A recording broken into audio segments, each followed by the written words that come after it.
Hi, and welcome back to Midnight Cases. If you're awake at this hour, come sit with me for a moment. You don't have to go through the night alone.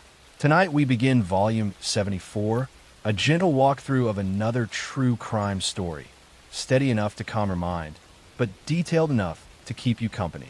Before we start, tell me where you're listening from. I love knowing who's out there sharing these quiet hours with me. Now, let's drift into the story. I'm going to tell you a story about a woman who weaponized arsenic, about a boarding house where lodgers checked in but never checked out, and about how one person turned hospitality into a profitable scheme of systematic elimination. In the working-class neighborhoods of Chicago during the early 1920s, a Hungarian immigrant named Tilly Klimek was known in her community as a woman with an uncanny and disturbing gift. She could predict when people would pass away. She would tell her neighbors that she had dreamed of funerals, that she saw death coming for specific people, and then within weeks her predictions would come true. What her neighbors did not realize was that Tilly was not psychic at all. She was simply announcing her plans in advance, using the guise of premonition to mask premeditated poisoning that would claim at least 5 lives and possibly many more. This is the story of Tilly Klimek, one of a group of women in 1920 Chicago who became known as the Poison Ring. Between 1914 and 1922, Tilly systematically eliminated husbands and others for insurance money, using arsenic purchased as rat poison. Her arrest and trial exposed a network of women in Chicago's immigrant communities who were sharing information about how to poison unwanted husbands and collect insurance payments, creating one of the most disturbing criminal conspiracies in American history. Tilly Burek was born Ottilie Burek in Poland around 1876. She immigrated to Chicago as a young woman, part of the massive wave of Eastern Europeans seeking opportunities in America's industrial cities. She settled in a Polish neighborhood on Chicago's South Side, joining a community of immigrants struggling to establish themselves in their new country. Tilly married John Mickiewicz around 1890. The marriage seemed ordinary at first, but Tilly was deeply dissatisfied with her circumstances. Her husband worked hard but earned little, and Tilly watched others in the community achieve prosperity while she remained trapped in poverty. She began to resent John and see him as the obstacle to the better life she desired. In 1914, John Mickiewicz became mysteriously ill. He suffered from severe stomach pains, nausea, and progressive weakness that doctors could not adequately explain. After months of suffering, John passed away. Tilly collected his life insurance policy and showed no visible grief. Within months, she had begun searching for a new husband. Before John's passing, Tilly had made a chilling announcement to neighbors. She told them she had dreamed of John's funeral, that she could see his coffin and mourners. She described the vision in detail, explaining that she knew he would soon pass away. When John actually did die shortly after, neighbors were amazed at Tilly's apparent psychic abilities. Tilly married Joseph Guskowski in 1914, shortly after John's passing. Joseph was a hard-working man with savings, which made him attractive to Tilly. But like her first husband, Joseph soon began experiencing mysterious symptoms. He suffered from the same stomach ailments and weakness that had afflicted John. Before Joseph became seriously ill, Tilly again told neighbors about her premonitory dreams, describing Joseph's future funeral in disturbing detail. Joseph passed away after several months of illness, and once again Tilly collected life insurance money. Neighbors were beginning to whisper about Tilly's strange ability to predict deaths, but no one suspected the truth. In their community, where superstition and folk beliefs were common, many accepted that Tilly might genuinely have some supernatural gift for seeing death approaching. Tilly married Frank Kupsik in 1920. Frank was a prosperous man with substantial assets, making him Tilly's most financially valuable husband yet. She took out a generous life insurance policy on Frank shortly after their marriage. Within weeks, Frank began experiencing the now familiar symptoms of severe gastrointestinal distress and weakness. But this time, Frank's relatives became suspicious. Frank had been healthy and robust before marrying Tilly, and his sudden decline seemed wrong. His family insisted that doctors investigate more thoroughly, demanding tests beyond the standard examinations of the era. In 1922, doctors tested Frank's blood and discovered high levels of arsenic. Police were immediately notified, and a criminal investigation began. Detectives started examining Tilly's history and discovered the pattern of deceased husbands and insurance collections.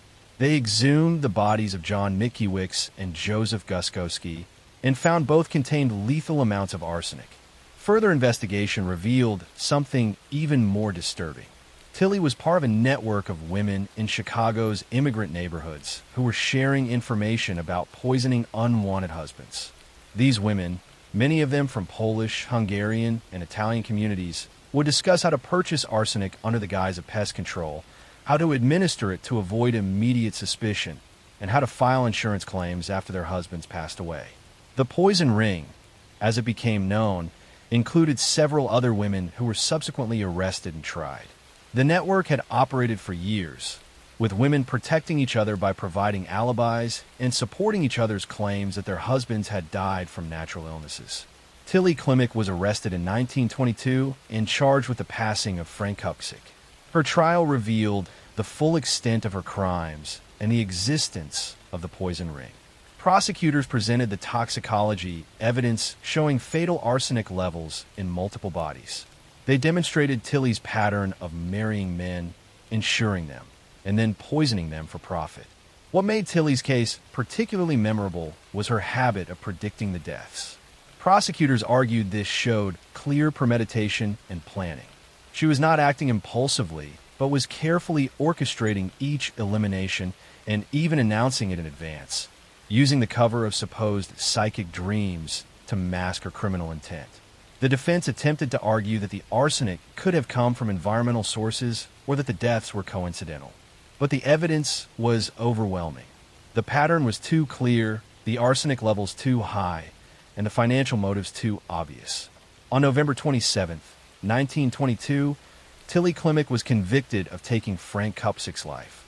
She was sentenced to life imprisonment at the Illinois State Penitentiary. Several other women from the poison ring were also convicted and sentenced, though Tilly received the most publicity due to her eerie predictions and the number of her victims. Tilly served her sentence at Joliet Prison in Illinois. She maintained her innocence throughout her imprisonment, claiming she was being persecuted for bad luck rather than criminal behavior. She passed away in prison in 1936 at approximately age 60, having served 14 years of her life sentence. The Tilly Klimek case and the broader poison ring scandal shocked Chicago and the nation. It revealed how groups of women in immigrant communities, frustrated by poverty and unhappy marriages, had turned to systematic poisoning as a solution to their problems. The ease with which arsenic could be purchased as rat poison and the difficulty of detecting it in an era before sophisticated toxicology made it an attractive method for those willing to commit such crimes. The case led to stricter regulations on the sale of arsenic and other poisons. Next story.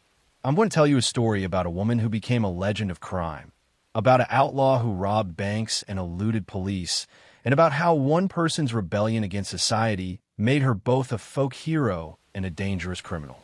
In the dusty backroads of Oklahoma and Texas during the Great Depression, a young woman named Bonnie Parker was making headlines alongside her partner Clyde Barrow. Between 1932 and 1934, Bonnie and Clyde led a gang that robbed banks, gas stations, and small stores across the central United States. They engaged in shootouts with police, took hostages, and left a trail of violence that resulted in at least 9 law enforcement officers losing their lives. The press romanticized them as Depression-era Robin Hoods, but the reality was far grimmer than the legend suggested. This is the story of Bonnie Parker, who became one of America's most famous female outlaws. She was not the gun-wielding gangster that movies would later portray, but she was a willing accomplice who participated in crimes and stood by Clyde through robbery after robbery. Her life of crime lasted just 2 years before ending in a hail of bullets on a Louisiana road in 1934, when she was only 23 years old. Bonnie Elizabeth Parker was born on October 1st, 1910, in Rowena, Texas. Her father passed away when she was young, and her mother moved the family to a poor neighborhood in Dallas. Bonnie grew up in poverty, but was known as a bright, creative student who loved poetry and drama. She dreamed of becoming an actress or singer, wanting a life more exciting than what her circumstances offered. At 16, Bonnie married Roy Thornton, a local young man. The marriage was troubled from the start. Roy was frequently in trouble with the law and spent much of their marriage in prison. By 1929, they had separated though never divorced. Bonnie was working as a waitress, living with her mother, and feeling trapped in a boring, dead-end existence. In January 1930, Bonnie met Clyde Barrow at a friend's house. Clyde was a small-time criminal with a record of theft and burglary. Despite his criminal background, or perhaps because of it, Bonnie was immediately attracted to him.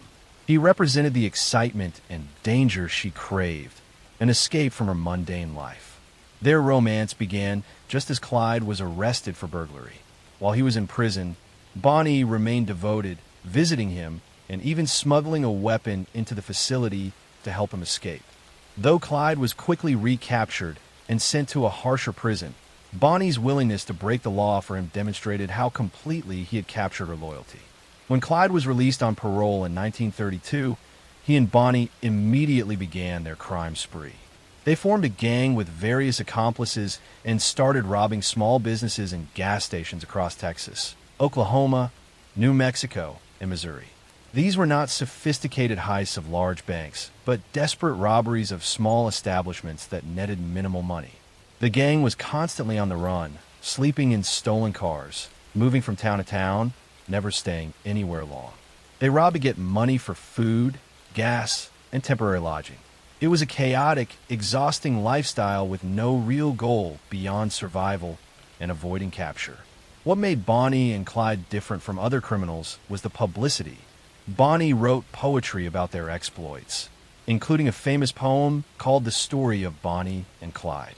Newspapers printed her verses, romanticizing the couple as modern-day outlaws fighting against the establishment. Photos were found showing Bonnie posing with weapons and cigars, images that shocked the public and made her famous. But the reality was far less romantic. The gang's crimes grew increasingly violent. When confronted by law enforcement, they would shoot their way out rather than surrender. Between 1932 and 1934, at least 9 police officers were eliminated during encounters with the Barrow gang, and several civilians were also harmed. Bonnie's exact role in the violence remains debated. Some accounts suggest she never fired a weapon and was primarily a lookout and getaway driver. Others claim she participated more actively. What is certain is that she was present during violent encounters and made no attempt to leave Clyde or stop the criminal activity. By 1934, law enforcement across multiple states was coordinating efforts to capture or eliminate the Barrow gang. Former Texas Ranger Frank Hamer was brought out of retirement specifically to track them down. He studied their patterns, learned their habits, and determined their likely routes and hideouts. Hamer discovered that Bonnie and Clyde would periodically visit family members in Louisiana. He set up an ambush on a rural road near Sales, Louisiana, where he expected them to pass. On the morning of May 23, 1934, a posse of 6 lawmen hid along the road and waited. When Bonnie and Clyde drove past in their stolen Ford sedan, the officers opened fire without warning. Over 130 rounds were fired into the vehicle in less than 2 minutes. Bonnie and Clyde were both ended instantly, their bodies riddled with bullets. They never had a chance to surrender or resist. The ambush was controversial then and remains so today. Some argued the couple should have been given an opportunity to surrender. Law enforcement countered that given their history of shooting at police, an ambush was the only safe way to stop them. The decision to shoot without warning ensured no more officers would lose their lives attempting to arrest the pair. Bonnie Parker was 23 years old when she passed away. Her body was returned to Dallas, where thousands attended her funeral. She was buried in a separate cemetery from Clyde, as her family refused to allow them to be interred together. Her mother had tried desperately to convince Bonnie to leave Clyde and return home, but Bonnie had chosen her outlaw partner over family. In the decades since, Bonnie and Clyde have been romanticized in films, songs, and books as tragic rebels fighting against Depression-era injustice. But the victims of their crimes, particularly the law enforcement officers who were simply doing their jobs, tell a different story. These are not heroes, but criminals who chose violence over surrender and dragged each other deeper into a lifestyle that could only end one way. Bonnie Parker's story is a cautionary tale about how desperation for excitement and romance can lead someone down a destructive path. She was a talented young woman with potential who threw away her life for 2 years of running, hiding, robbing, and living in constant fear. She achieved the fame she craved, but at the cost of everything, including her future. The Depression-era circumstances that created sympathy for Bonnie and Clyde cannot excuse the violence they committed or the lives they took. They were criminals who made choices, and those choices led inevitably to that Louisiana roadside where their brief, violent lives came to an equally violent end, leaving behind grieving families on both sides and a legend that continues to obscure the tragic reality of what they actually were. Next story. I'm going to tell you a story about a woman who became one of history's most prolific poisoners, about a household product saleswoman who turned arsenic into profit, and about how one person exploited poverty and desperation to commit crimes across an entire region. In the poverty-stricken neighborhoods of Naples, Italy, during the 1930s and 1940s, a woman named Leonarda Cianciulli ran a small shop where she sold soap and other household goods. She was known in the community as a fortune teller who would read palms and predict futures for local women. But Leonarda had a darker purpose.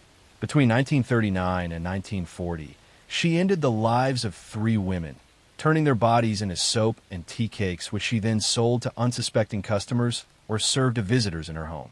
This is the story of Leonarda Cianciulli, known as the soap maker of Correggio. She befriended lonely, vulnerable women, gained their trust, then took their lives and disposed of their bodies in the most horrific way imaginable.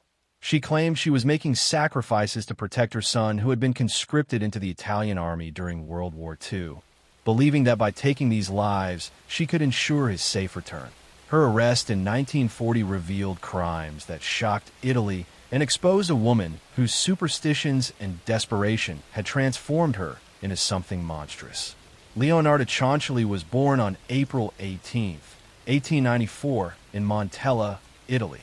Her childhood was marked by poverty and a domineering, abusive mother who reportedly told Leonarda she was cursed and unwanted. Leonarda grew up believing she was destined for misfortune, a belief reinforced by her mother's constant predictions of doom. As a young woman, Leonarda attempted to take her own life twice, unable to cope with her difficult circumstances and her mother's treatment. She married Raphael Pansardi in 1914, a man her mother disapproved of, which only deepened the family dysfunction. Her mother reportedly cursed the marriage, telling Leonarda that all her children would die. This curse seemed to come true in terrible ways. Leonarda became pregnant 17 times, but suffered 3 miscarriages and lost 10 children in their youth to various causes. Only 4 of her children survived to adulthood. These losses devastated Leonarda and reinforced her belief in curses and supernatural forces. She became obsessed with protecting her surviving children, particularly her eldest son Giuseppe. Leonarda became deeply involved in fortune-telling, palm reading, and superstitious practices. She believed she could see the future and that sacrifices were necessary to change fate. She moved to the town of Correggio, where she opened a small shop and established herself as a local fortune teller and advisor. In 1939, her beloved son Giuseppe was conscripted into the Italian army as World War II began. Leonarda was terrified he would be harmed or taken from her like so many of her other children. Her fear and superstition merged into a terrible plan. She convinced herself that human sacrifices would protect Giuseppe, that by taking the lives of others, she could ensure her son's survival. Leonarda targeted vulnerable women who came to her for fortune-telling and advice. Her first victim in 1939 was Faustina Setti, a lonely spinster who wanted help finding a husband. Leonarda pretended to have found a suitor for Faustina in another town, convincing her to write letters to family, saying she was leaving.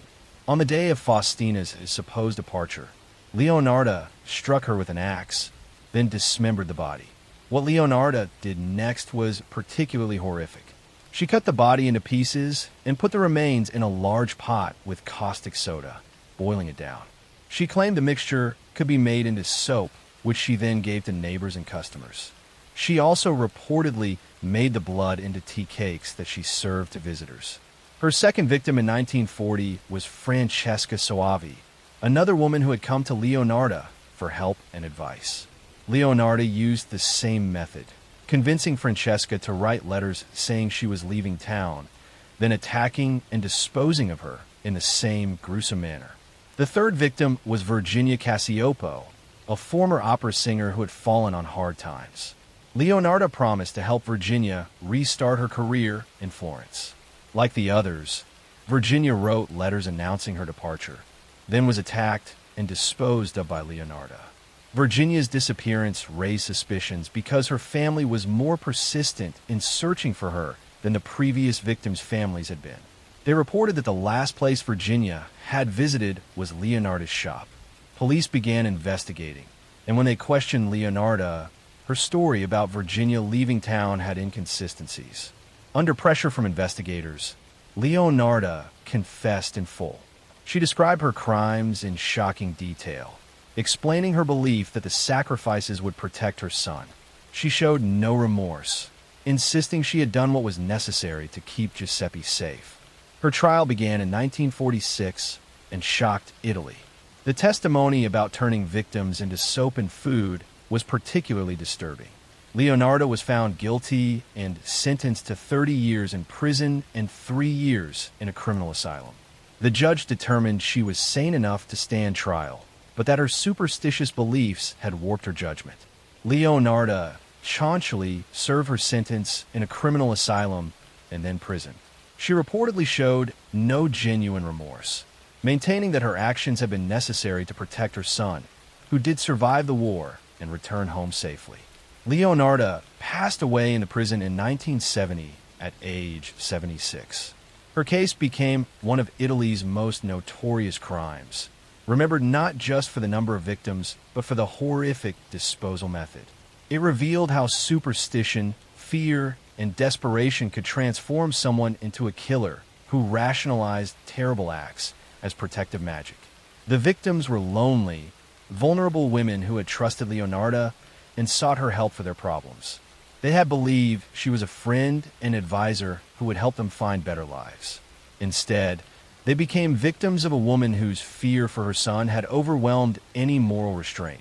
Someone who convinced herself that their lives were acceptable sacrifices to protect what she valued most.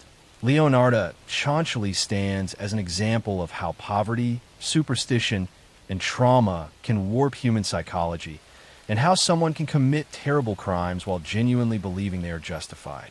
Her victims deserve help and compassion, but instead encountered someone who saw them as nothing more than offerings to appease fate and protect her family from the curse she believed had followed her throughout her tragic life. Next story. I'm going to tell you a story about a woman who became a legend of the Old West, about a brothel keeper who took justice in her own hands, and about how one person's quest for revenge became a deadly campaign that terrorized an entire town. In the rough mining town of Weston, Missouri, during the 1870s, a woman named Kate Bender ran a small inn and restaurant with her family along a remote stretch of road. The Bender family business seemed modest and unremarkable, catering to travelers passing through the Kansas prairie. But guess who stopped at the Bender and had a disturbing habit of disappearing? For years, travelers would check in and never be seen again, their wagons and belongings vanishing along with them. The mystery of the missing travelers would eventually lead to one of the most shocking discoveries in frontier history. This is the story of the Bloody Benders, a family of serial killers who operated in Kansas from 1871 to 1873.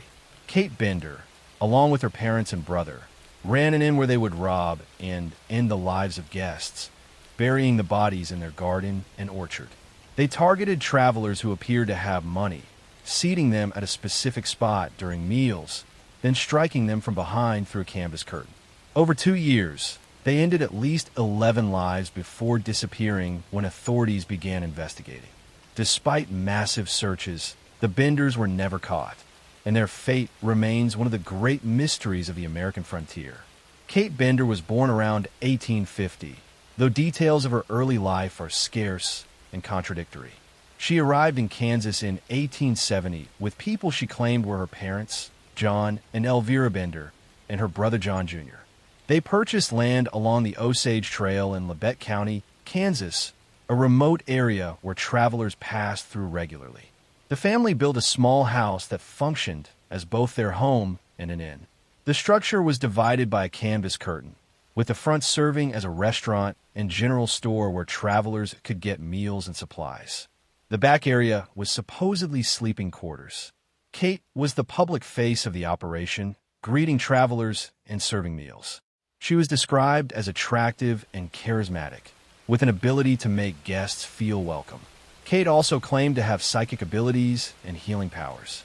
She advertised herself as a spiritualist and medium, holding seances and offering to communicate with the deceased for paying customers. This attracted additional visitors to the remote inn, supplementing the income from travelers simply passing through. The Benders' method was carefully planned. When travelers stopped for a meal, Kate would seat guests of interest at a specific table positioned with their backs to the canvas curtain. During the meal, someone hidden behind the curtain, usually John Jr., would strike the guest in the head with a hammer. The victim would fall through a trap door into the cellar, where their throat would be cut to ensure death. The body would be stripped of valuables, and after dark, the Benders would bury the remains in their garden or orchard. The family targeted single travelers or small groups who appear to have money. They would rob the bodies, take horses and wagons, and either sell the stolen property in distant towns or dismantle it completely.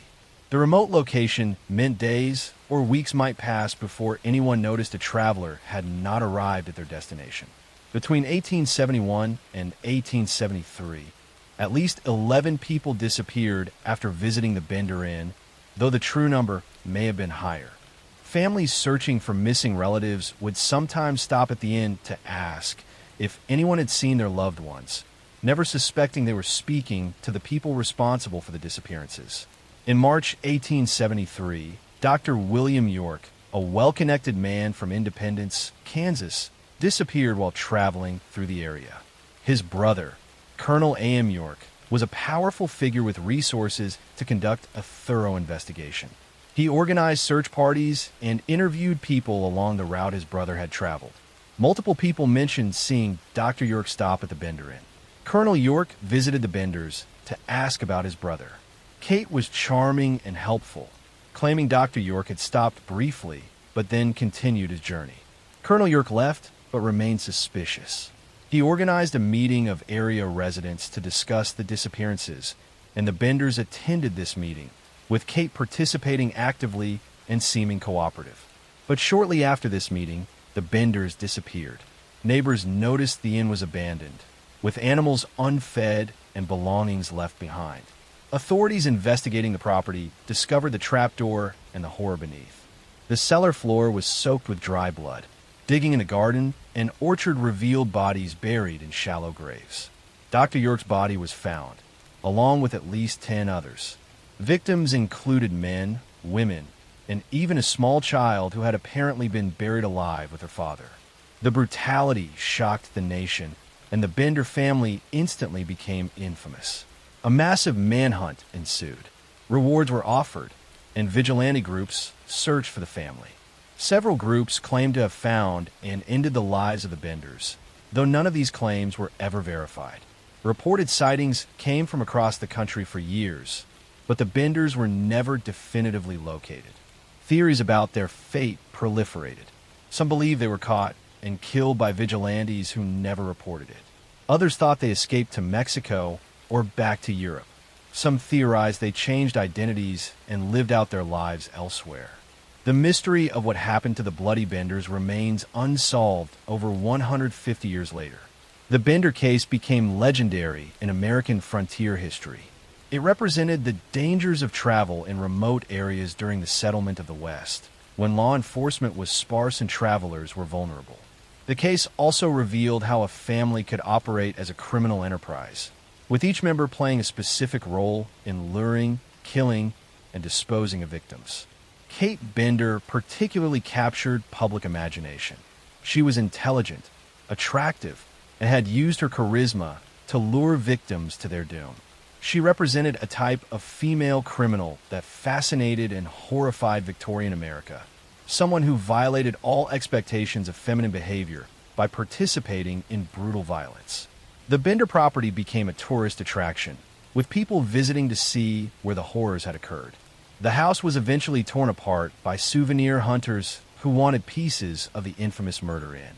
The land was left empty, and locals avoided it, considering it cursed by the evil that had happened there.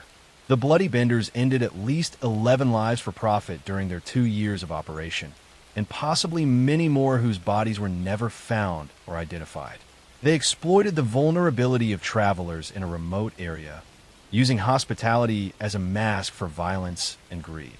Whether they escaped justice or met their own violent ends remains unknown, but their crimes ensured they would never be forgotten, becoming part of American folklore as the family who turned frontier hospitality into a deadly trap for anyone unlucky enough to accept their invitation to rest it there and along the lonely Kansas prairie. Next story.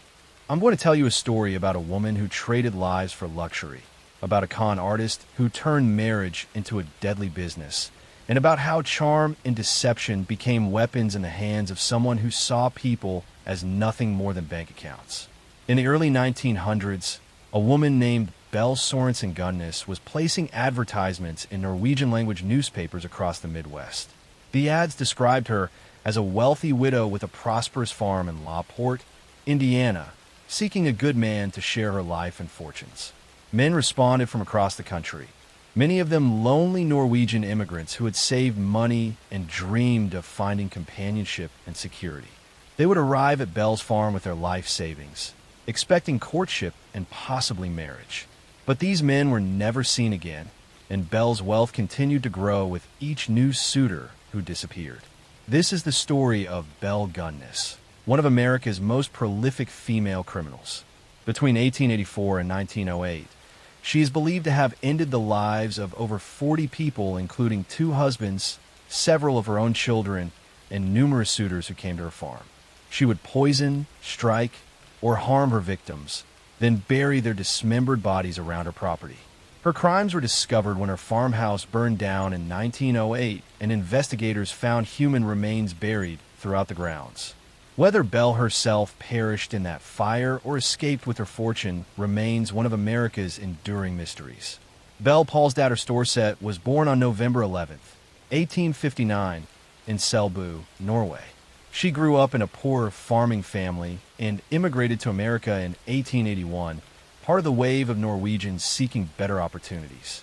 She was a large, physically strong woman who stood nearly 6 feet tall and was capable of heavy farm work that many women of her era could not perform. Belle settled in Chicago and married Mad Sorensen in 1884. They opened a confectionery shop, but it mysteriously burned down, allowing Belle to collect insurance money. They used the insurance payout to buy a house, which also burned under suspicious circumstances, resulting in another insurance payment. Belle seemed to have extraordinarily bad luck with fires that always resulted in financial benefit. Belle and Mads had 4 children, though 2 passed away in infancy from what were described as acute colitis. The symptoms were consistent with poisoning, though no one suspected foul play at the time.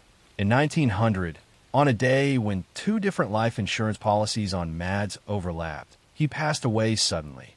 The doctor initially suspected poisoning and considered an examination, but Belle convinced him that Mads had a heart condition. She collected from both insurance policies and became a wealthy widow. In 1901, Belle purchased a large farm in LaPorte, Indiana. The property had a substantial house, outbuildings, and plenty of land. She presented herself as a successful farmer and widow looking to build a new life. In 1902, she married Peter Gunnes, a widower with 2 daughters. Just 8 months later, Peter passed away when a heavy piece of farm equipment fell on his head. Bell claimed it was an accident, though people whispered about the convenient timing and the insurance money she received. Now twice widowed with insurance money and property, Bell began her deadly scheme in earnest. She started placing personal advertisements in Norwegian-language newspapers across the Midwest, describing herself as a wealthy widow with a prosperous farm seeking a husband. The ad specifically mentioned her financial assets and property, attracting men who were interested in economic security as well as companionship. Men responded to her advertisements from Minnesota, South Dakota, Wisconsin, and other states. They would correspond with Bell, and she would eventually invite them to visit her farm. She instructed them to bring their savings and to tell no one where they were going, claiming she valued privacy and wanted to avoid gossip in her small community. These men would arrive at the farm with their life savings, sometimes thousands of dollars in cash. Bell would welcome them warmly, and for a short time, they would believe they had found the partnership they sought. But soon after their arrival, they would disappear. Bell would tell anyone who asked that the man had decided not to stay, or had gone traveling, or that things had not worked out between them. She would keep their money and belongings, and their bodies would be buried somewhere on her large property. Bell's method varied by victim. Some she poisoned with strychnine. Others she struck with heavy objects while they slept, then dismembered the bodies to make burial easier. She was physically strong enough to handle this grim work herself, having grown up doing farm labor and being larger and stronger than most women of her era. Her helper on the farm was Ray Lamphere, a handyman who may have been romantically involved with Bell.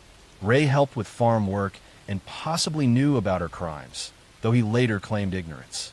Their relationship deteriorated in early 1908, and Bell had Ray arrested for trespassing when he kept returning to the property. In April 1908, Bell visited a lawyer in town to make out a will. She also told him she feared Ray Lamphere might harm her or burn down her house in revenge for having him arrested. This statement would later seem extremely suspicious, as it conveniently established a scapegoat for what was about to happen. On April 28, 1908, Bell's farmhouse burned to the ground during the night. Firefighters found 4 bodies in the ruins. 3 children and a headless adult woman assumed to be Bell based on size and location. Ray Lamphere was immediately arrested for arson, but as investigators examined the burned property, they began finding human remains buried throughout the grounds. Bodies were discovered in the hog pen, in the garden, under outbuildings, and in various locations around the property. The discoveries continued for weeks, eventually revealing remains of at least 14 victims, though some were so decomposed that exact counts were difficult. The headless female body found in the house raised questions. It was significantly smaller than Bell, who was nearly 6 feet tall and heavy. The missing head made identification impossible.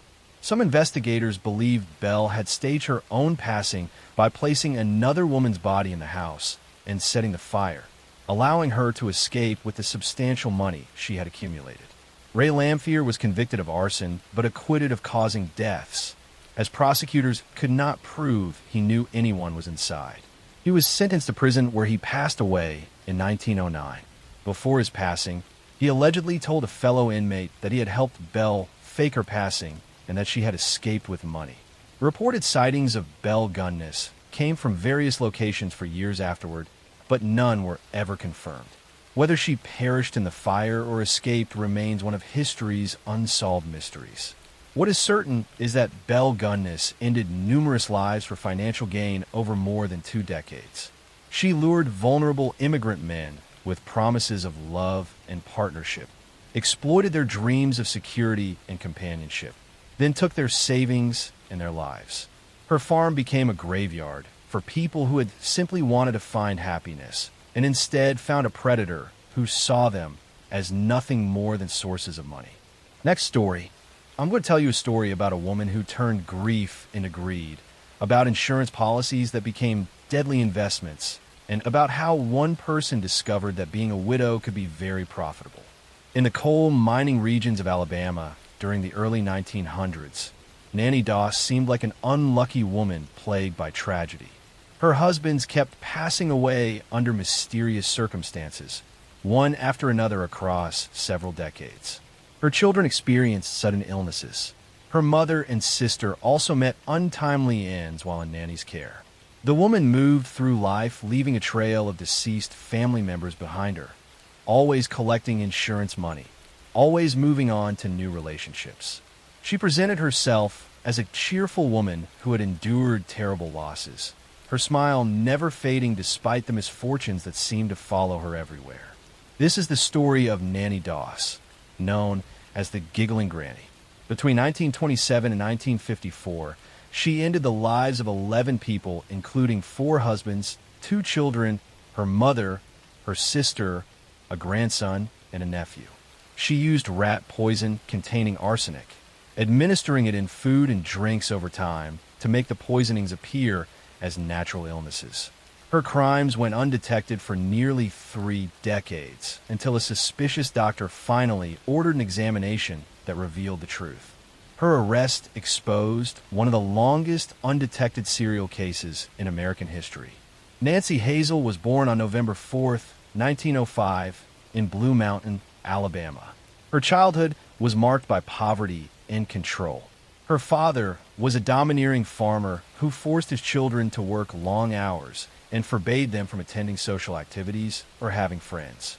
Nancy, called Nanny by family, grew up isolated and resentful, dreaming of romance and escape from her oppressive home life. As a teenager, Nanny became obsessed with romance magazines and Lonely Hearts columns in newspapers. She fantasized about finding a romantic partner who would sweep her away from her difficult life. At 16, she married Charlie Braggs, seeing marriage as her escape route. But the marriage quickly became disappointing. Charlie was unfaithful and spent time away from home, and Nanny found herself trapped in another unsatisfying situation, this time with children to care for. In 1927, 2 of Nanny's 4 children passed away suddenly under mysterious circumstances. At the time, the deaths were attributed to food poisoning or illness. But these were likely Nanny's first victims, eliminated because they were burdens she did not want. Charlie, sensing something was wrong, or perhaps just fleeing an unhappy marriage, left Nanny in 1928, taking their eldest daughter with him. Nanny was left with one surviving child. Nanny began searching for a new husband through Lonely Hearts columns in newspapers. She married Frank Harrelson in 1929, but this marriage was also disappointing. Frank was reportedly an alcoholic who mistreated Nanny. In 1945, Frank passed away after experiencing severe digestive problems. Nanny collected his insurance money and immediately began looking for husband number 3. She married Arlie Lanning in 1947. Arlie was a womanizer who disappointed Nanny's romantic expectations. In 1950, Arlie passed away after a sudden illness.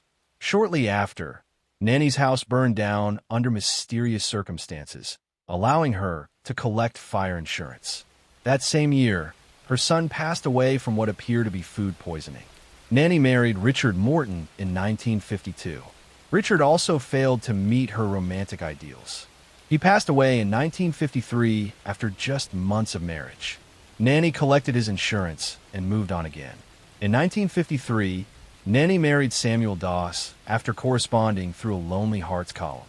Samuel was a religious man who forbade drinking, smoking, and romance novels in his home. This was intolerable to Nanny, who loved her romance magazines and wanted excitement. In October 1954, Samuel became violently ill with severe stomach pains and was hospitalized.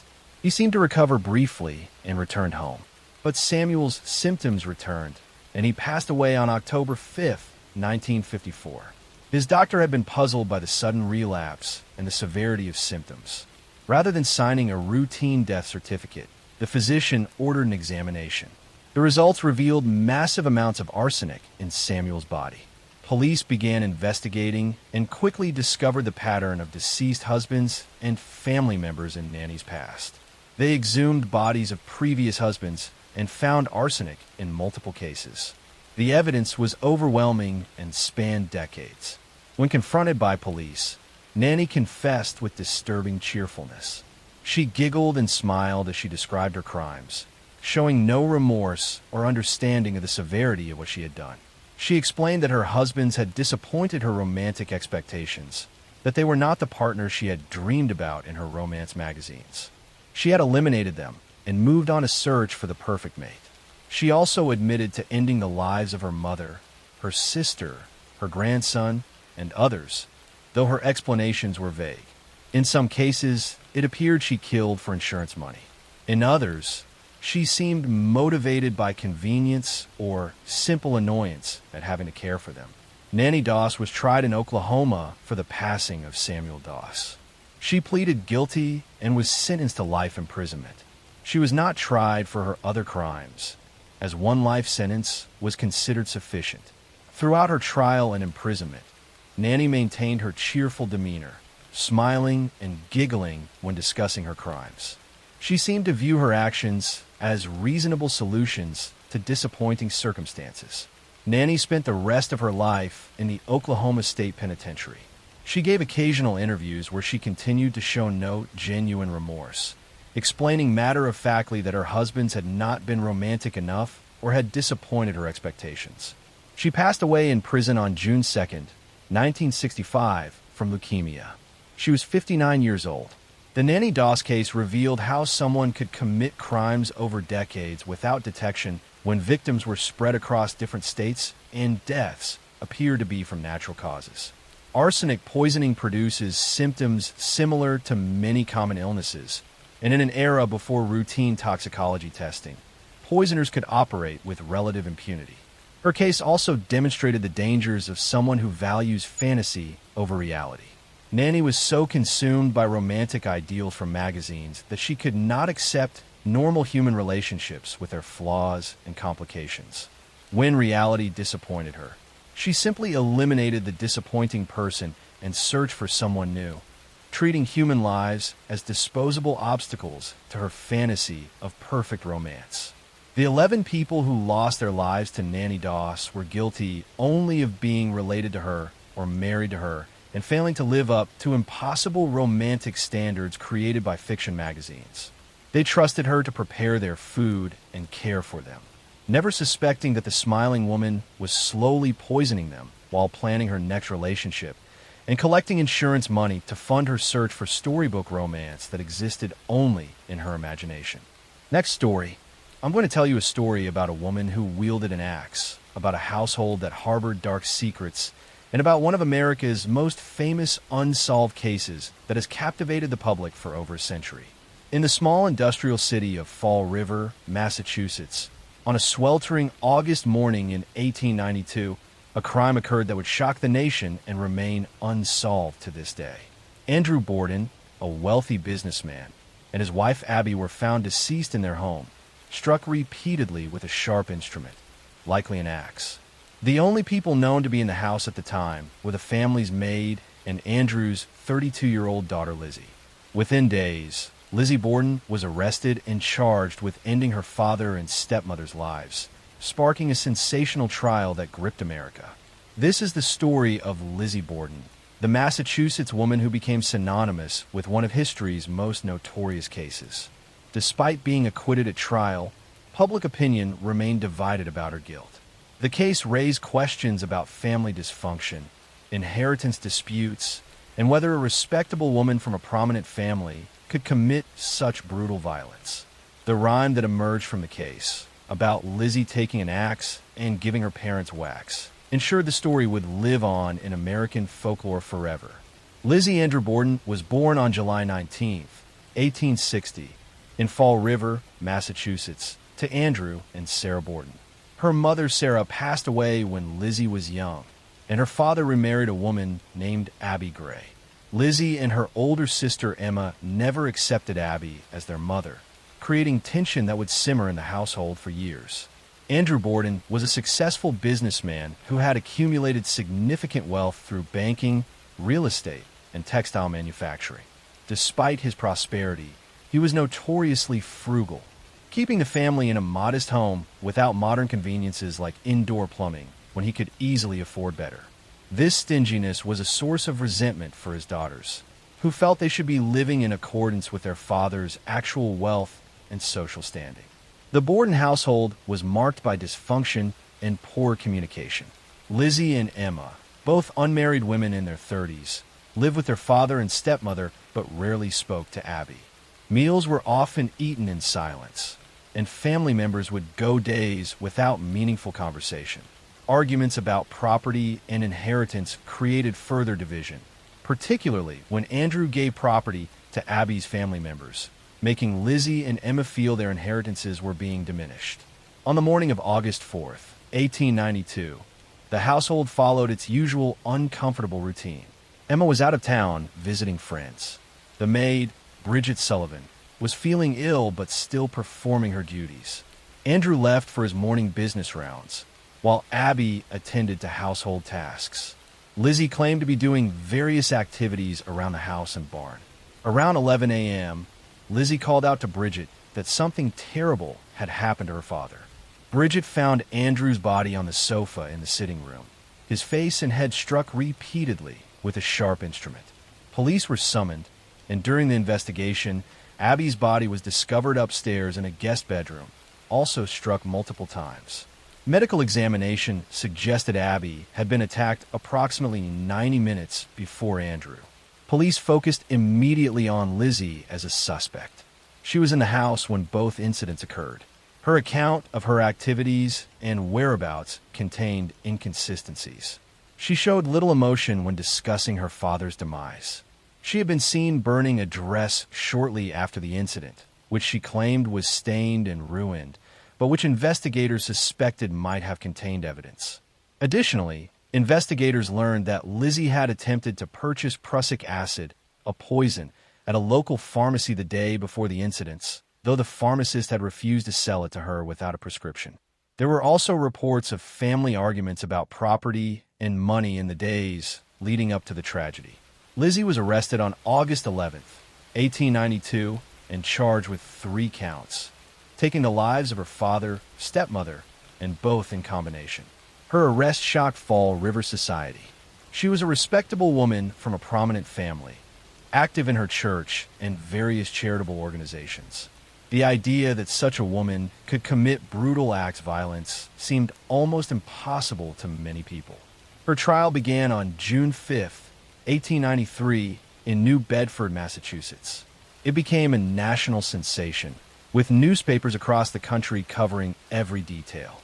The prosecution presented circumstantial evidence: Lizzie's presence in the house, her inconsistent statements, the burned dress, the attempted poison purchase, her strained relationship with her stepmother, and potential financial motives related to inheritance.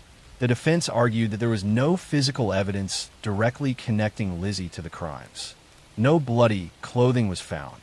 No weapon was definitively identified, though a handleless hatchet was discovered in the basement. The prosecution could not explain how Lizzie could have committed such bloody violence and cleaned herself thoroughly enough to appear normal minutes later when she summoned help. The defense also relied heavily on Victorian attitudes about women.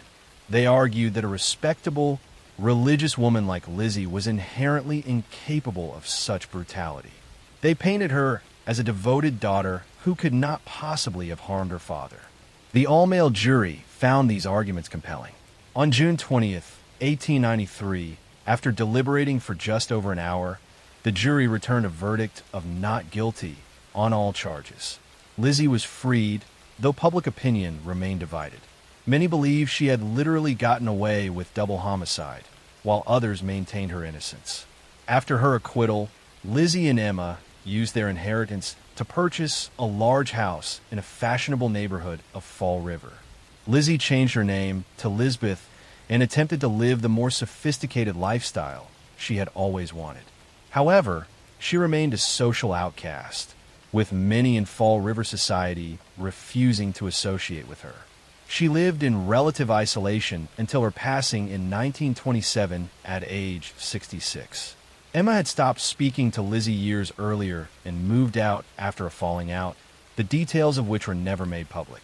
Emma passed away just days after Lizzie, and they were buried near their father and stepmother in the family plot. The Lizzie Borden case remains officially unsolved. Over the years, alternative theories have emerged suggesting other possible perpetrators, including the maid Bridget, an unknown intruder, or even Emma despite her alibi. But no theory has ever been proven, and most historians believe Lizzie was indeed responsible, though the evidence was insufficient for conviction under the legal standards of the time. The case became embedded in American culture through the children's rhyme. Lizzie Borden took an axe and gave her mother 40 whacks. When she saw what she had done, she gave her father 41. The actual number of blows was fewer, and Abby was technically Lizzie's stepmother, but the rhyme captured the public imagination and ensured the case would never be forgotten. The Borden House in Fall River still stands and operates as a museum and bed and breakfast, attracting visitors fascinated by the unsolved mystery. Next story, I'm going to tell you a story about two women who terrorized California, about a killing spree that shocked the nation, and about how a toxic friendship became a partnership in violence. In January 1991, two women were driving along California highways, picking up men and robbing them at gunpoint.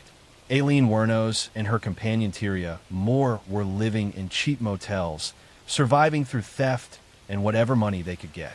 But Eileen's robberies soon escalated into something far deadlier.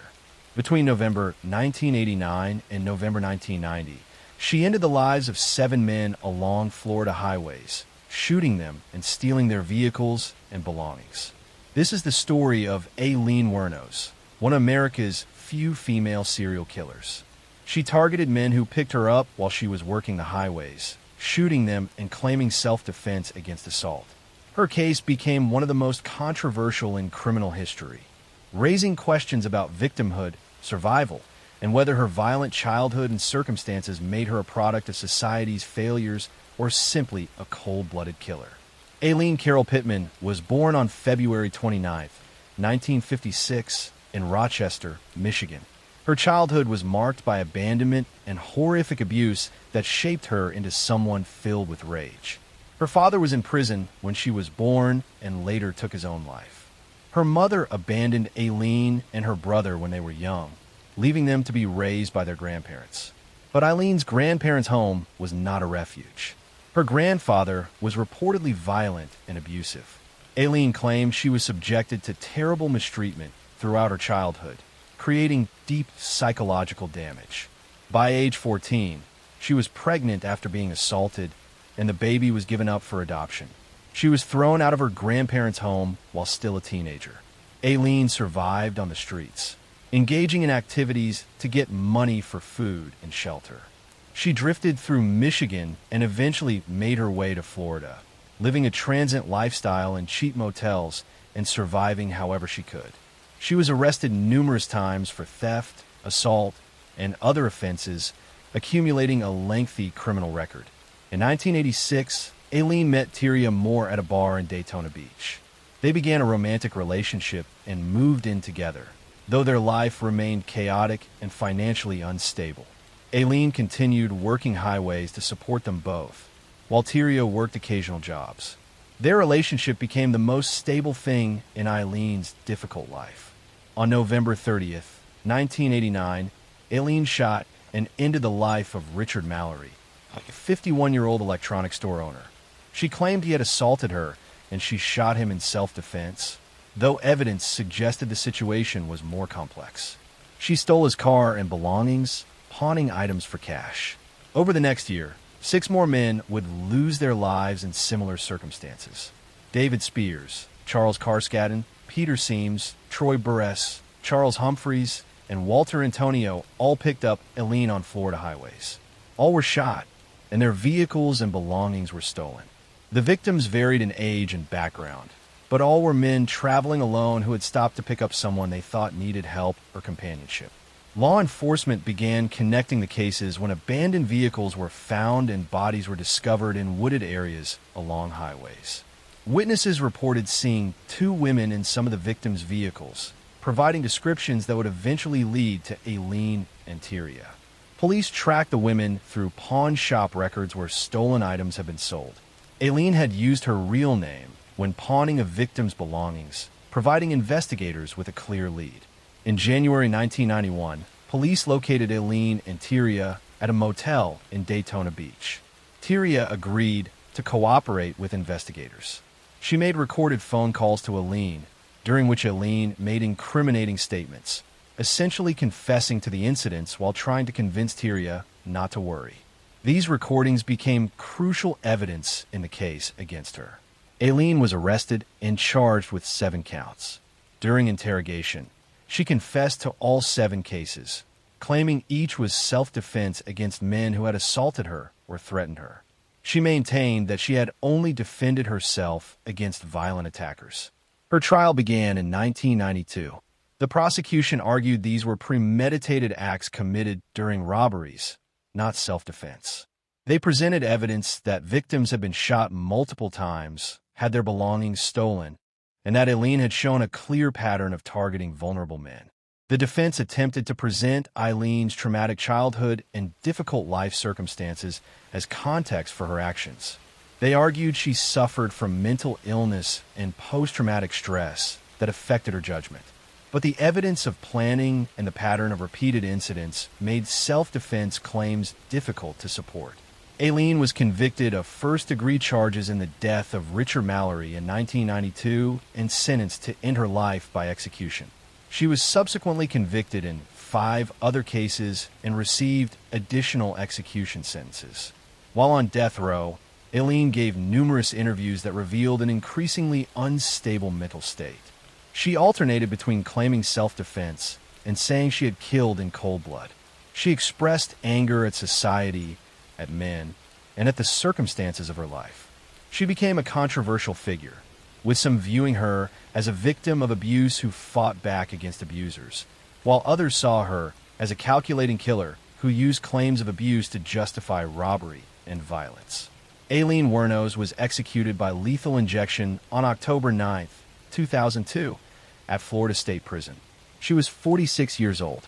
Her final statement expressed her readiness to meet her fate and her belief that she would return like in a science fiction movie. Her case became the subject of numerous books, documentaries, and the film Monster, which won Charlize Theron an Academy Award. The case raised difficult questions about how society treats survivors of abuse, whether someone can be both victim and perpetrator, and how childhood trauma affects adult behavior. The families of her 7 victims were left to grieve men who had simply been traveling and made the fatal mistake of showing kindness to someone they thought needed help. Whether Eileen was defending herself or committing robbery remains disputed, but what is certain is that 7 lives were ended and a troubled woman who had survived terrible circumstances became someone who inflicted that same violence on others. Eileen Wuornos remains one of the most studied female criminals in American history, a complex figure whose life of abuse and survival ended in violence that took 7 lives and ultimately her own. Next story, I'm going to tell you a story about a boarding house that became a death trap, about elderly lodgers who disappeared without trace, and about how one woman exploited the most vulnerable for decades. In the working-class neighborhoods of Reading, England, during the 1890s, a woman named Amelia Satch ran what appeared to be a respectable lying-in house, a facility where unmarried women could give birth discreetly and either keep their babies or arrange for adoption. She worked with an associate named Annie Walters, who claimed to place babies with good families. Together, they offered desperate young women a solution to an impossible social problem in Victorian England, where unmarried motherhood meant complete social ruin. But Amelia Satch and Annie Walters were not finding homes for these babies. They were ending the infants' lives shortly after birth, keeping the fees mothers paid, and disposing of the tiny bodies. Between 1900 and 1902, they operated this deadly scheme, taking advantage of women who were already in desperate circumstances and had no power to follow up on their children's welfare. This is the story of Amelia Satch and Annie Walters, known as the Finchley Baby Farmers. In 1902, they were arrested after police discovered the body of an infant and traced it back to their operation. Investigation revealed they had been systematically ending the lives of newborns for financial gain. Their trial shocked Victorian England, and they became the last women executed together at Holloway Prison in 1903. Amelia Satch was born in 1873 in England. She came from working-class origins and worked as a nurse before establishing her lying-in house. She was intelligent and recognized a profitable opportunity in the desperate circumstances of unmarried pregnant women. Victorian society was unforgiving toward women who bore children outside marriage, and many would pay substantial sums for discretion and promises that their babies would be cared for. Annie Walters was born in 1856 and was older than Amelia. She presented herself as someone who arranged adoptions, claiming to have connections with families seeking to adopt infants. She would tell mothers that she had found perfect homes for their babies and would take the infants away, supposedly to deliver them to their new families. The two women worked together in a calculated partnership. Amelia would operate the lying-in house where women would come to give birth. She would deliver the babies, provide post-birth care, and convince mothers to allow adoption. Annie would then take the babies, supposedly to place them with families, but instead she would end their lives using various methods and dispose of the bodies. They charged mothers significant fees, claiming the money would cover the baby's care and adoption arrangements. In reality, they were simply keeping the money while eliminating the babies who would have required ongoing care and actual placement with families. The scheme was profitable and seemed safe because the victims were infants whose mothers were desperate to hide their existence. Their operation continued successfully until November 1902, when a police officer became suspicious of Annie Walters. He noticed her carrying packages that seemed to contain something heavy, and her behavior appeared nervous. When questioned, Annie's explanations were unconvincing. Police searched her lodgings and found evidence of an infant who had recently passed away. Investigation led police to Amelia Satch's lying-in house. They found records of multiple babies born at the facility, but no corresponding records of where those babies had gone. Mothers were contacted, and many confirmed they had paid Amelia and Annie to arrange adoptions, but had never received information about where their babies were placed or how to contact them. Authorities discovered that several infant bodies had been found in various locations around London over the previous months, and these could now be connected to the Satch Walters operation. The women had been disposing of bodies in rivers, vacant lots, and other locations where they hoped they would not be discovered or traced back to them. Amelia Satch and Annie Walters were arrested and charged with taking the lives of infants in their care. Their trial began in January 1903 and lasted several days.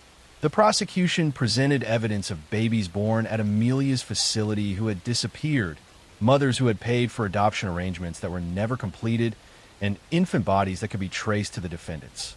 The defense argued that some babies might have died from natural causes and that the women had simply failed to properly report these deaths.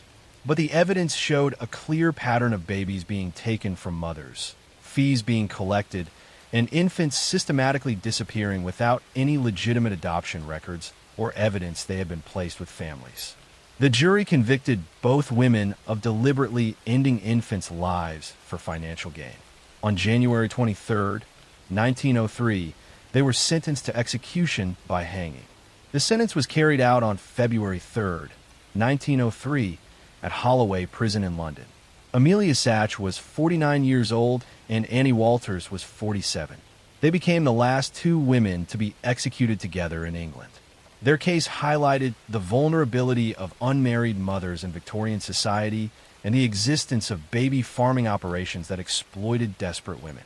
The social stigma of unmarried motherhood created conditions where women felt they had no choice but to surrender their babies to people like Satch and Walters, trusting promises that were complete lies.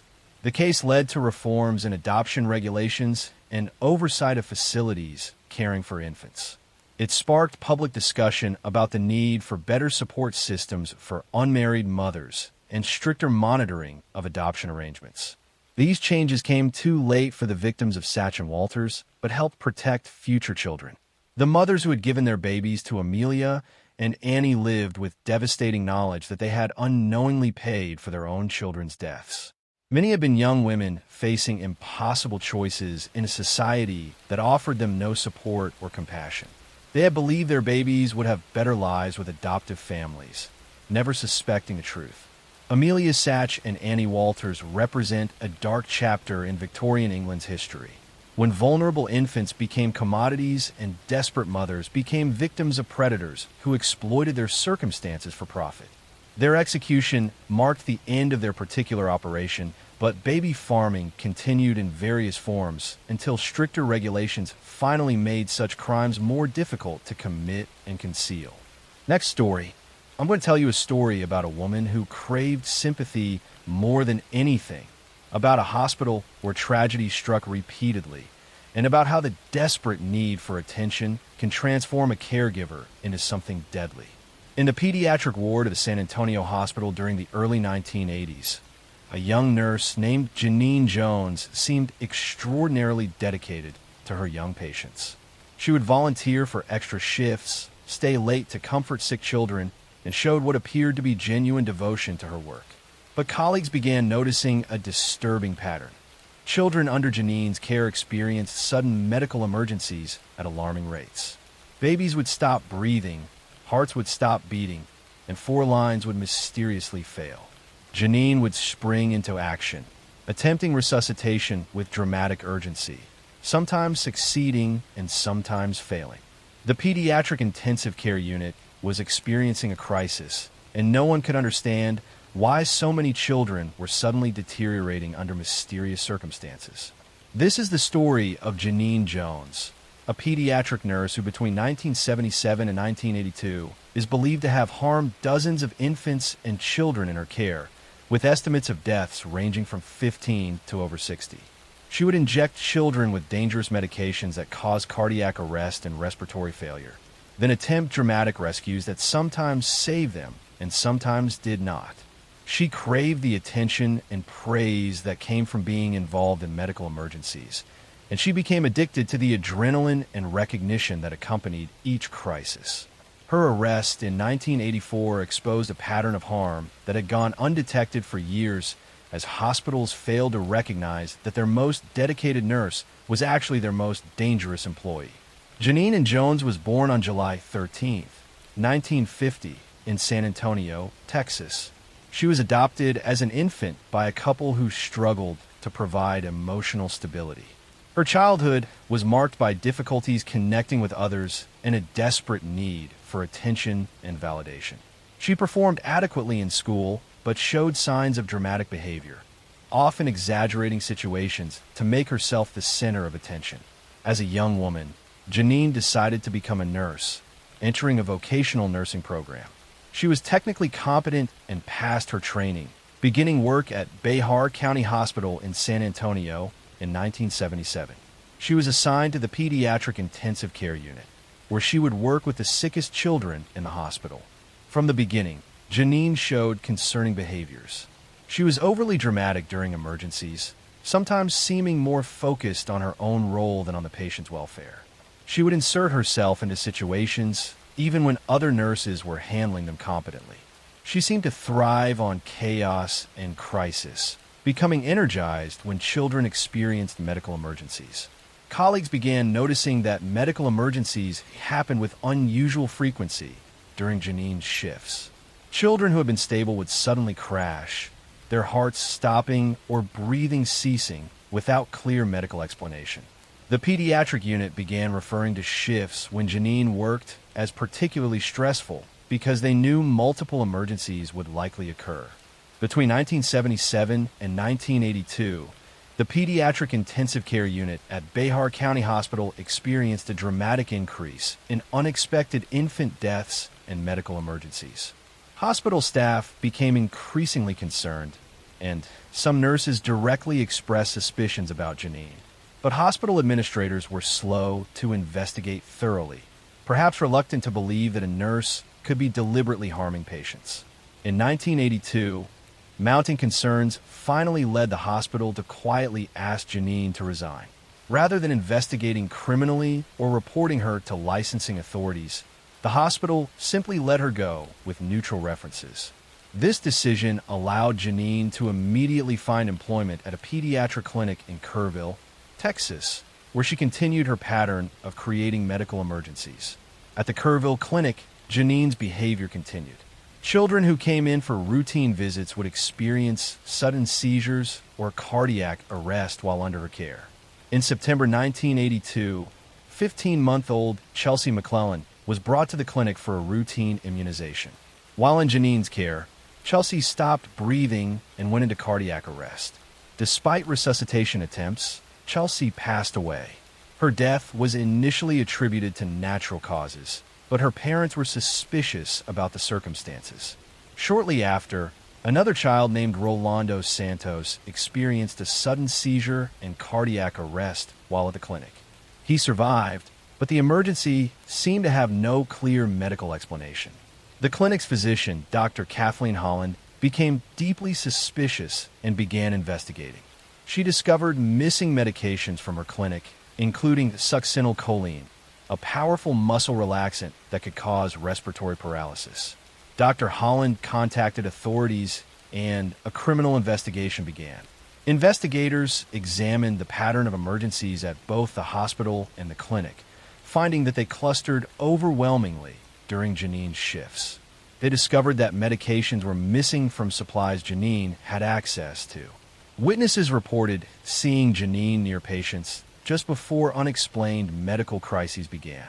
Testing of tissue samples from Chelsea McClellan revealed the presence of suspenseful, a drug that had no legitimate reason to be in her system. This evidence, combined with the statistical impossibility of so many emergencies occurring during one nurse's shifts, pointed clearly to Janine as the cause. Janine Jones was arrested in 1983 and charged with the passing of Chelsea McClellan and injury to Rolando Santos. Her trial began in 1984 and lasted several weeks. The prosecution presented evidence of the dramatic increase in emergencies during her shifts, the missing medications, the presence of drugs in victims that should not have been administered, and expert testimony about the statistical impossibility of so many unexplained crises being coincidental. Janine's defense argued that she was being scapegoated for natural deaths and complications that could happen in any pediatric setting. But the evidence was overwhelming. The pattern was too clear, the statistical analysis too compelling, and the presence of unauthorized drugs in victims too damning. On February 15, 1984, Janine Jones was convicted of taking Chelsea McClellan's life and injuring Rolando Santos. She was sentenced to 99 years for the passing and 60 years for the injury, to be served concurrently. Under Texas law at the time, she would be eligible for parole after serving 1/3 of her sentence. After her conviction, investigators continued examining cases from her time at Behar County Hospital. They identified dozens of suspicious deaths and medical emergencies that occurred during her shifts. Estimates of her victims range from 15 to over 60 children, though proving older cases. Next story. I'm going to tell you a story about power, silence, and the cost of speaking the truth. It is the story of how an industry built on dreams and fame allowed one man to control women's futures through fear. This is the story of Harvey Weinstein and the system that helped him stay untouchable for decades. For years, Harvey Weinstein was one of the most powerful figures in Hollywood. As the co-founder of Miramax and later the Weinstein Company, he produced dozens of award-winning films that shaped modern cinema. He stood on the stages of the Academy Awards, shaking hands with actors, directors, and politicians. His name appeared in movie credits alongside some of the greatest titles of the 1990s and 2000s. To the public, he was the man who made stars. Inside the industry, he was feared. Weinstein's story began in Queens, New York, where he and his brother Bob grew up in a working-class family. In the 1970s, the two founded Miramax, naming it after their parents, Miriam and Max. They began by distributing small independent films, slowly building a reputation for bringing daring stories to mainstream audiences. By the 1990s, Miramax was a powerhouse. It released Pulp Fiction, The English Patient, Shakespeare in Love, and countless others that defined a generation. But behind the scenes, Harvey Weinstein ruled through intimidation. Colleagues described him as explosive, controlling, and obsessed with dominance. He shouted at assistants, humiliated executives, and demanded absolute loyalty. That same hunger for power extended beyond his office and into his relationships with women. In hotel suites, production offices, and film festivals, Weinstein used his position to lure aspiring actresses and employees into situations where he could exploit them. He would promise career opportunities, auditions, or roles, but once alone, he would corner them, harass them, or assault them. Many women described the same routine, a meeting about work that turned into pressure, coercion, and threats. For years, the rumors spread quietly. Agents warned their clients to be careful. Some assistants tried to speak up, but were silenced by non-disclosure agreements or fear of losing their careers. Hollywood's culture of secrecy made it easy for him to operate. His films employed thousands, his influence stretched across studios, and his donations reached politicians and charities. Speaking against him meant risking everything. When women did try to go public, the system around Weinstein reacted to protect him. Lawyers threatened lawsuits. Tabloids were used to discredit victims. In some cases, private investigators were hired to track women who were considering speaking out. The first public cracks appeared in 2015 when actress Ashley Judd mentioned an unnamed studio executive who had made inappropriate advances toward her. Her story drew attention, but no one named Weinstein yet. That would change 2 years later. In October 2017, the New York Times published an article by Jodi Kantor and Megan Twohey detailing multiple allegations of sexual harassment and assault against Harvey Weinstein, spanning 3 decades. Within days, The New Yorker followed with another investigation by Ronan Farrow, containing even more accounts, including women describing rape and intimidation. The stories shared chilling similarities: hotel meetings, locked doors, demands for massages, and threats when they refused. The impact was immediate. Dozens of women, actresses, assistants, models, journalists came forward. Among them were well-known names like Gwyneth Paltrow, Angelina Jolie, Rosanna Arquette, and Salma Hayek. Many had remained silent for years, afraid of what would happen if they challenged a man so deeply connected to the industry. As the accusations grew, so did the realization that this was not an isolated case of one predator. It was a window into how Hollywood had normalized abuse of power for decades. The story ignited a movement. Women across industries began sharing their own experiences under the hashtag #MeToo, a phrase originally coined by activist Tarna Burke years earlier to support survivors of sexual violence. Within months, the #MeToo movement became a global reckoning. Harvey Weinstein was fired from his own company and expelled from the Academy of Motion Picture Arts and Sciences. His empire crumbled overnight, but the real test would come in court. In 2020, after years of legal battles, Weinstein stood trial in New York. 6 women testified, describing how he had assaulted them and used his power to silence them. The prosecution presented a pattern of manipulation, using his position as a gatekeeper of careers to control young women's lives. The defense tried to argue that the encounters were consensual and part of the power dynamics of the industry. The jury disagreed. Weinstein was convicted of rape and sexual assault and sentenced to 23 years in prison. Later, additional charges in California led to another conviction, adding 16 more years to his sentence.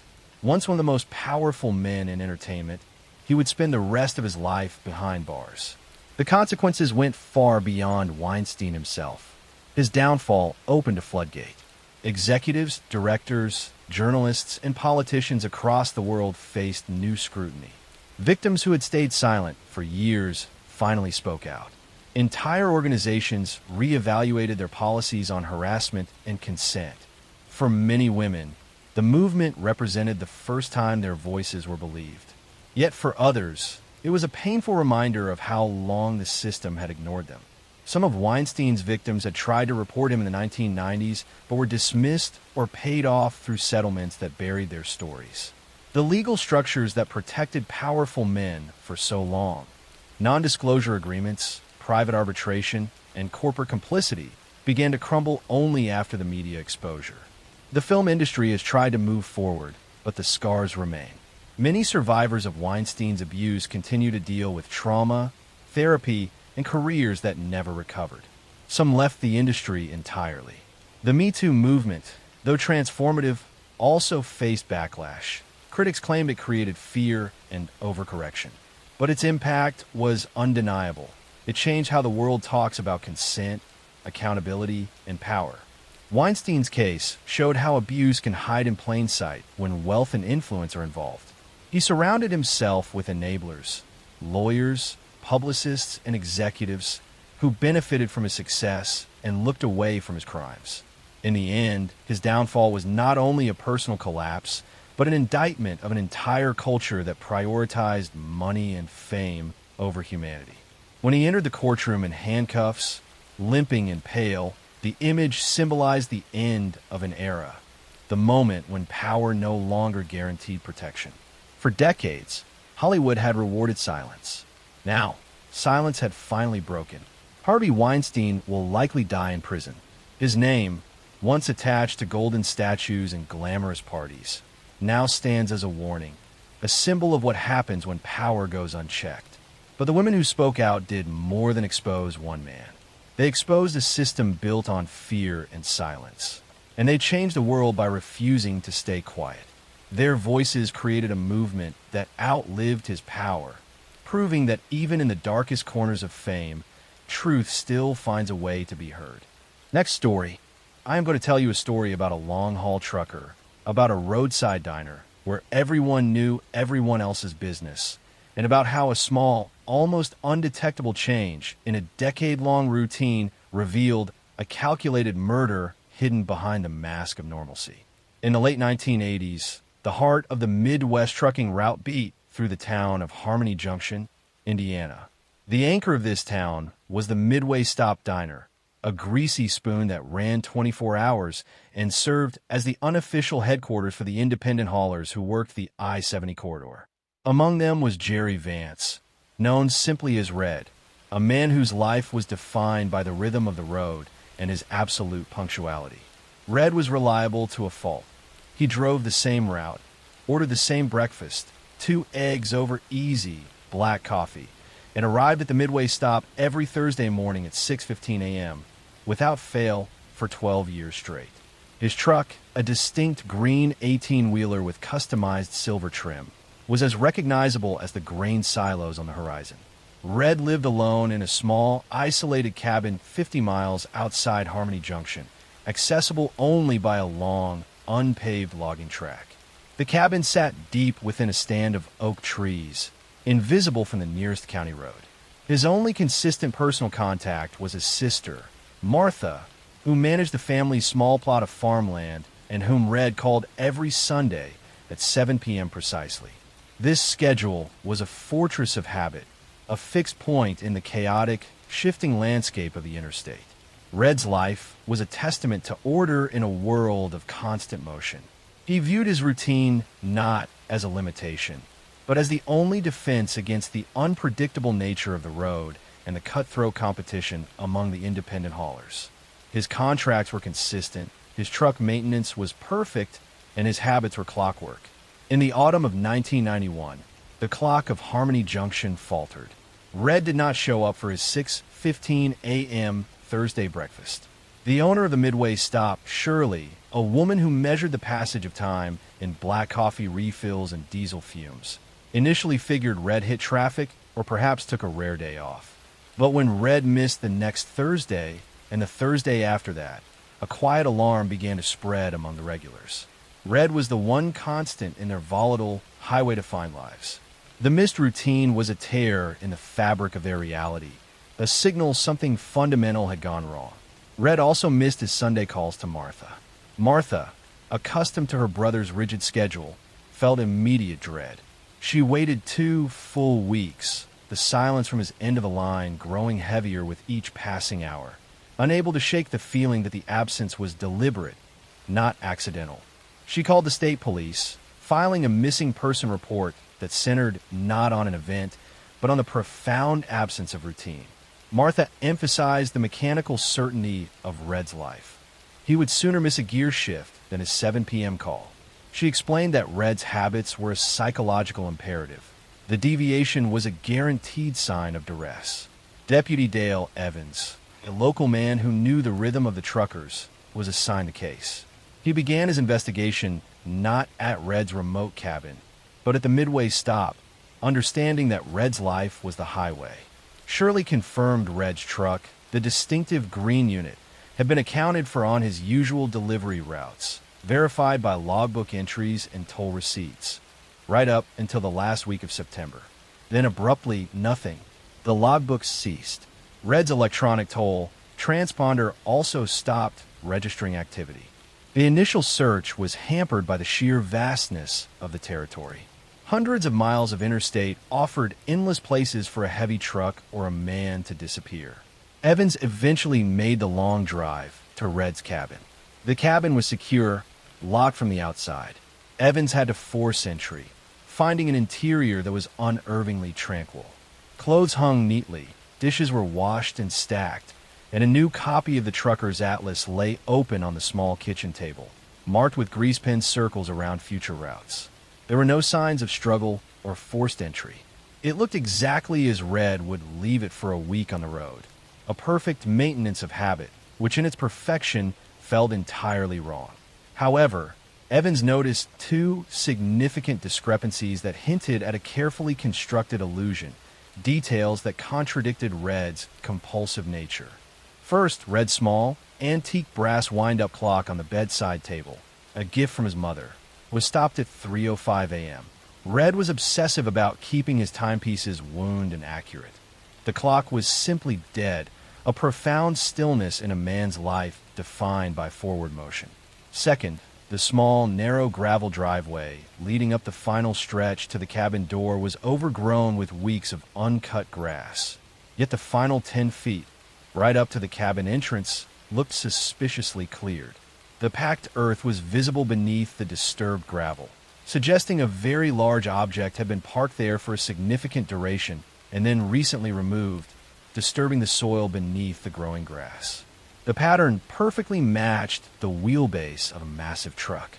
The investigation stalled for 2 more months, without a body, a crime scene, or clear motive. The case was drifting toward being shelved as a voluntary disappearance, despite Martha's frantic protest that her brother was incapable of spontaneity. Red's assets were inaccessible, and the legal framework for a forced search was weak. The breakthrough came from an anonymous tip left on the state police hotline. The caller was Frank Hurley, a small-time, independent hauler who worked the same corridor and frequented the Midway stop. Frank was known for his intense resentment of Red's success, a bitterness that was barely concealed behind muttered comments about Red's easy contracts and pristine safety record. Frank admitted that he had seen Red's distinct green truck parked not at the cabin, but late one Monday night near the old abandoned quarry, 30 miles south of Harmony Junction, just a few days before Red stopped appearing at the diner. Frank said he thought nothing of it at the time, assuming Red was just doing a side job or an unauthorized stop. The tip, however, established that Red was off route and out of routine at a specific critical time. Detective Ortiz, a veteran of highway crimes, took the lead, immediately zeroing in on the gravel driveway at the cabin. The cleared patch matched the exact dimensions of Red's 18-wheeler. Ortiz theorized that Red's truck had been intentionally parked there for a significant duration, then moved. But why move a truck that large only to put it on its final destination route? Only if the truck itself was a necessary part of the crime scene and needed to be extracted from the isolated spot without leaving secondary tracks from another vehicle. The suspicion solidified. Red was murdered at his cabin on that Monday night. Frank, the suspect, had needed the truck to create the alibi that Red was still operating. The disappearance was not a break in routine. It was the start of a new, enforced routine designed by the killer. The investigators obtained warrants to search the abandoned quarry area Frank had mentioned. The quarry was a deep pit filled with water, surrounded by dense, muddy forest. A painstaking search yielded a small, rusted piece of equipment Red was known to carry, a customized hydraulic jack with Red's initials etched into the side.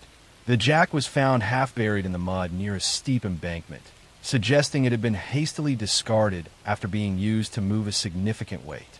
The key piece of evidence, Red's truck, was finally located months later in a long-term commercial storage lot in Kansas City, precisely where Red's usual delivery route ended. The truck was spotless, thoroughly cleaned inside and out, an almost professional job that was itself suspicious. However, forensic analysis of the cab's deepest crevices revealed minute traces of blood that had been missed by the industrial cleaner, along with synthetic carpet fibers that were completely foreign to Red's truck but matched the upholstery used in the specific model of truck driven by Frank. The collected evidence allowed Detective Ortiz to reconstruct the chilling timeline of calculated deception. The rivalry between Red and Frank escalated over a major, multi-year contract that Frank desperately wanted and Red had just secured. Frank ambushed Red at his cabin on that Monday night, using the remote location as his key advantage.